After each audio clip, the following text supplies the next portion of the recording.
What's going on, everyone? So the Lakers' center rotation in particular is kind of interesting, right? You got Deandre Ayton, who kind of gives you the best of both worlds. He can be a pick and pop guy, knock down from 15 range. Not really a guy you want taking threes, but he can knock down in that like 15 to 10 range. Got a guy in Maxi Kleber who he can stretch the floor, knock down the three ball. Right, you got a guy in Jackson Hayes who can be that floor running big, be that lob threat, the high flyer guy. Right? And you kind of look at this, and yes, I'd like to, if you could, throughout the mix of things, land a kind of better backup center. Right, like, but to me, I don't think it's something that the Lakers need to go rush to do, or even if they don't do it, I'm okay with it. Right, like because even if they're Jackson Hayes misses some time or Ayton misses some time, you still got Koloko and guys like that. I think you'll be fine for the season. Once you get to the playoffs, Ayton's going to be playing 35 minutes a night anyway. Jackson Hayes is just kind of filling in spots. You're still playing small ball. Right? Like, so I think I'd be okay with that. Max Kleber kind of gives you floor spacing and pick and pop threat and stuff like that from the 3-point line extended. But something that I'd like to see the Lakers kind of do. Obviously, I want to see the Lakers experiment, period. Right? But I'd like to see a couple kind of two big lineups. Let's get some experimentation. You got essentially three guys in Ayton, Kleber, and Hayes, right? Let's do what does Jackson Hayes and Deandre Ayton look like? What does Jackson Hayes and Maxi Kleber look like? What does Maxi Kleber and Deandre Ayton look like?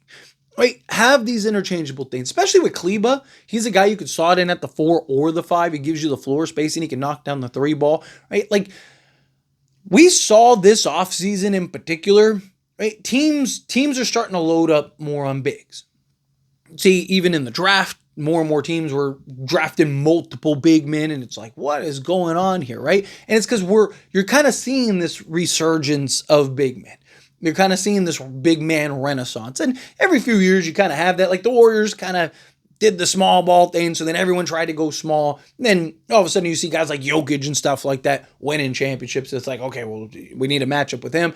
And then, you see like OKC, for example, running double bigs, Isaiah Hartenstein, Chet Holmgren. And it's like, it's a copycat league in a lot of ways, but also teams want to kind of match up. And, having two kind of big men out there, you can match up. And now you got two guys you can throw at Jokic. You got two guys, you can have somebody on Isaiah Hartenstein, have somebody on a Chet Holmgren and kind of match the size and length. You're seeing more and more teams being willing to do that. Memphis with Zach Edey and Triple J, right? Like, a Nas Reed and Rudy Gobert. Like, so it's nice to, if you're the Lakers, if you can kind of mask that, have some experimentation with the center unit, right? Small ball is still a thing, right? And it's still going to be. Lakers are going to run small ball units. You're going to see times where Rui's at the 5 or LeBron's at the 5 or, maybe, like maybe you go with like a dude Thero at times because he's hyper athletic defensively, kind of, again, experiment with the small ball units. I fully expect them to run small. I don't think that's going to change. JJ likes the small ball, right? Likes to have the kind of the 5-out type of offense, especially with LeBron because he can kind of put his head down, get to the basket, has all kinds of shooters that he can kind of pick teams apart with and all that. No problem. I'm sold. You got me, right? But I'd like to see not just full lean into the small ball, right? Like I want a nice balance. In concept, it's like, okay, Deandre Ayton's going to be playing, 32 minutes a night during the regular season. Jackson Hayes is going to be playing, 13 minutes a night. Right? And then you play a couple minutes of small ball. Right? That's probably how that's going to work out. Right? You get 13 minutes of small ball or whatever, or 5 minutes of small ball or whatever, right? But again, I'd like to see different kind of mix and match. I want to see different, experimenting with even the small ball units where, maybe you do go like a Jared Vanderbilt and a Dude Thero, go like Vando at the 2, Thero at the 3, Laravia at the 4, and like Rui at the 5, and have like that floor spacing alongside Luka Doncic at the point. And he's just picking teams apart. You got to do Thero and Jared Vanderbilt as just the size, length, versatile, kind of switchable defensive pieces. If Jake Laravia can improve his defense, right, then he can knock down the 3 ball and all that stuff. Right, so now you kind of have these 5 guys team rebounding, all that. Like, you can do fun stuff in that regard, but I'd also like to see you experiment a little bit with big men. To JJ's credit, like, he did do, like, we saw Jackson Hayes and Anthony Davis on several occasions out there, right? We saw, the problem is we're very limited on defenders, but we even saw like Koloko and Hayes here and there randomly at times, right? So to me, JJ showed the willingness to experiment last year and take some flyers, right, on some lineups and stuff. And you should, especially early on.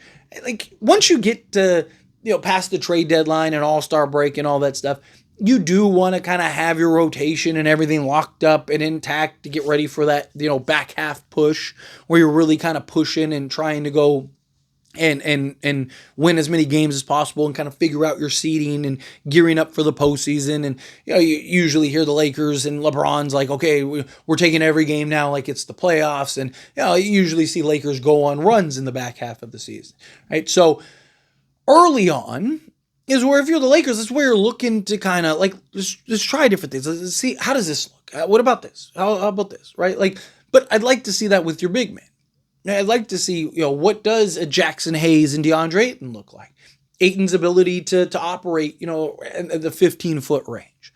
Right? So Jackson Hayes kind of being that floor. Now you have these kind of double floor runners. You can run different actions and have them coming off of, screens and, pin down stuff, and they're cutting towards the basket. You got these double up threats. Teams got to kind of monitor and keep an eye on, because it's like, man, they have Hayes and Ayton that both can just like go up there and get it, right? Like, every time Luka the ball goes up, it's like, did Luka just take a shot, or is he lobbing it up to somebody, right? And then DeAndre Ayton's ability to knock down, the deep mid-range and stuff like that. Right? Not really three-point shooting. Maybe if he's improved and he shows it, but realistically speaking, probably more likely that 15 range, which is good. They have the pick and pop action with him.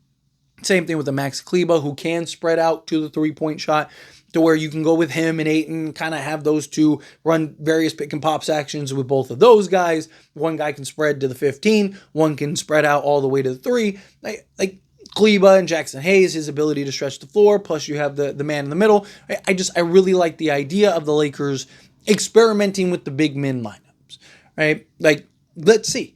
So many teams are willing to kind of go away from that.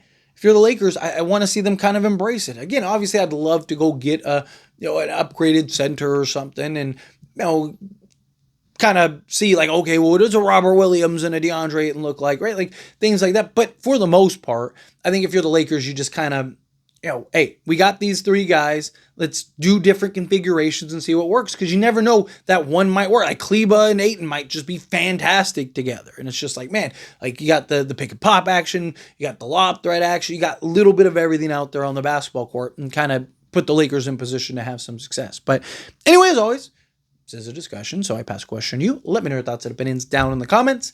That being said, if you haven't liked this video, hit that like button. Helps me a lot. Lets me enjoy these types of videos, and I truly appreciate it. Not subscribe channel, hit that subscribe button. Turn on the bell notifications. Appreciate y'all. See you in the next one. Thank you.